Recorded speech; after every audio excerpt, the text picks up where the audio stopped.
Pemirsa, iNews Media Group menggelar audiensi dengan Menteri Transmigrasi Muhammad Iftithar Sulaiman Suryanagara di iNews Tower, Kebon Sirih, Jakarta Pusat.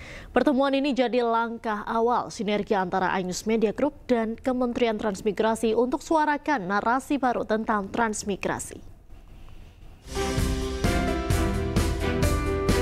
Co-CEO MNC Group yang juga CEO iNews Media Group Angela Tano-Sudibyo dan Menteri Transmigrasi Muhammad Iftithar Sulaiman Suryanagara menyambut baik rencana sinergi dan kolaborasi iNews Media Group dengan Kementerian Transmigrasi.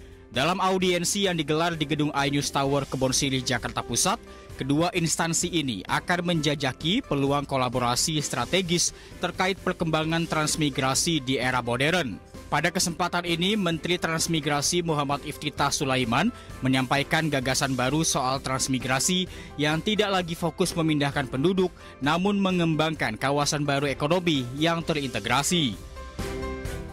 Fokusnya adalah kepada pembangunan manusia melalui pendidikan dan ekonomi. Itulah yang ingin kami sosialisasikan dan kami memandang bahwa MNC Group itu bisa menjadi mitra kami yang cukup besar dengan coverage medianya juga yang sangat luas, ekosistem medianya juga yang terbangun sangat baik sekali. Kami dari MNC Media Group siap mendukung, jadi sempat dikatakan visualisasi beberapa kali keyword dari Pak Menteri itu saya kira cocok dengan kami. Jadi memang seeing is believing, dan bagaimana kalau masyarakat mereka bisa melihat, ya tentunya melihat melalui layar kaca. Kita bisa support dalam hal itu. Dalam kunjungannya ini, Menteri Transmigrasi Muhammad Iftithar Sulaiman juga berkesempatan melihat sejumlah fasilitas di gedung iNews Tower, mulai dari Jakarta Concert Hall, studio berita iNews TV, dan sejumlah fasilitas kantor lainnya yang memiliki teknologi yang mumpuni sebagai televisi berita nomor 1 di Indonesia. Dari Jakarta, Naura Syafikah, Jamie Jasin, iNews melaporkan.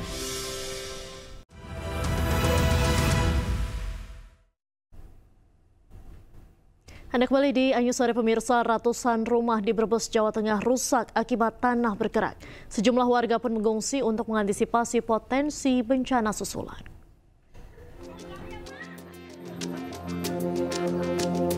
...127 rumah di Desa Mendala, Kecamatan Sirampok, Kabupaten Brebes, Jawa Tengah rusak akibat bencana tanah bergerak.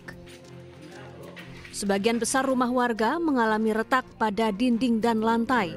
Atap rumah mereka pun miring. Menurut warga, tanah bergerak pertama kali terjadi Kamis lalu. Kemudian pada Jumat pagi kembali terjadi bencana susulan. Akibatnya warga tak bisa menghuni kembali rumahnya. Ini masih gerak terus, Pak? Masih gerak. Pergerakannya dirasakan nggak, Pak? Ya, kayak jalan sih. Selalu jalan itu kan. Selalu jalan. Jalan terasa, Mas. Terasa. Kalau nggak pakai sendal, but, jalan. Sebagian warga akhirnya mengungsi ke sejumlah posko pengungsian maupun rumah keluarga dan kerabat. Awal-awal yang kelihatan hanya beberapa rumah dan jalan juga kelihatan, tetapi semakin siang dan semakin kesini ganti hari malah bertambah jalan-jalan infrastruktur. Banyak yang rusak, ditambah rumah yang rusak itu semakin bertambah. Jadi ini benar-benar terasa, dan ini masih ada pergerakan tanah ditandai dengan bunyi ledak-ledak itu artinya itu ada pergeseran di bangunan rumah. Selain rumah-rumah warga, akses jalan di perkampungan ini pun rusak sehingga menghambat aktivitas warga. Dari Brebes, Jawa Tengah, Yunibar, iNews melaporkan. Pemirsa, viral di media sosial, sejumlah lampu mal di Bekasi mati membuat pengunjung bingung hingga panik. Sebelumnya di Bali juga dilanda blackout, seluruh daratan di Pulau Dewata mengalami pemadaman listrik. Mall Bekasi mati lampu.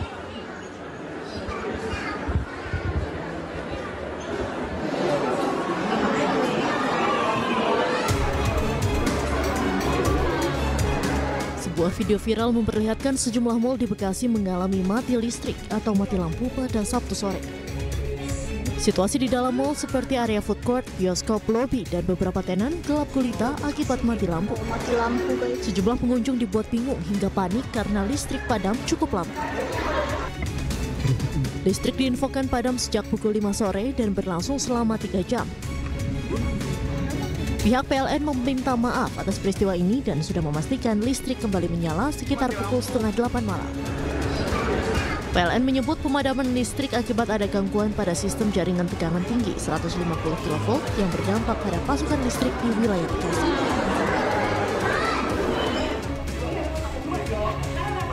Sebelumnya Bali juga dilanda blackout. Seluruh daratan di Pulau Dewata mengalami pemadaman listrik pada Jumat sore. Di kawasan Denpasar hingga Badung, listrik terpantau padam sejak pukul 4 waktu Indonesia Tengah. Listrik padam dikonfirmasi pihak PLN berlangsung kurang dari 12 jam. Salah satu yang terdampak akibat padamnya listrik ini adalah penyedia jasa pariwisata, terutama hotel dan restoran. Pemadaman terjadi akibat adanya gangguan sistem kelistrikan kabel laut transfer Jawa Bali. Tim Liputan iNews melaporkan. Pemirsa, PT PLN Persero berhasil memulihkan sistem kelistrikan secara menyeluruh dalam waktu kurang dari 12 jam usai gangguan listrik yang sempat melanda Bali pada Jumat sore. Respon cepat PLN pun mendapatkan apresiasi dari sejumlah pihak.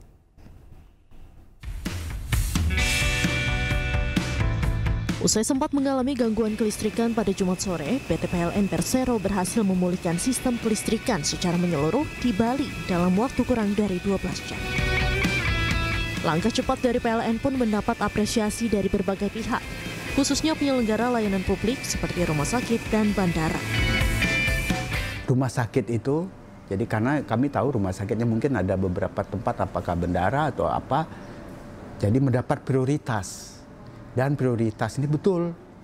Jadi selang beberapa waktu langsung hidup. Untuk itu sekali lagi kami berterima kasih. Semoga hal-hal seperti ini tentunya kalaupun terjadi lagi, harapannya tidak terjadi. Kalau terjadi, jadi seperti ini cepat responnya. Kemudian tentunya tidak ada komplain, tidak ada keluhan di customer kami, di pasien-pasien kami.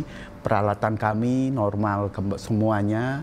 Dan tentunya tidak ada masalah itu. Proses daripada padamnya listrik di bandara, alhamdulillah tidak berdampak signifikan langsung karena penumpang bisa terlayani di bandara dengan baik. Sementara itu, Direktur Utama PT PLN Persero juga melakukan tinjauan langsung untuk memastikan gangguan listrik di Pulau Dewata tak mempengaruhi layanan publik yang menjadi prioritas. PLN Indonesia Power. Kemarin hari Jumat pukul 16.00 transmisi saluran kabel bawah laut antara Jawa dan Bali mengalami gangguan di mana tegangan di sisi Bali turun menjadi 0 voltase. Sebelumnya ratusan personel PLN diterjunkan untuk melakukan pemulihan sistem kelistrikan secara menyeluruh di Bali usai mengalami gangguan.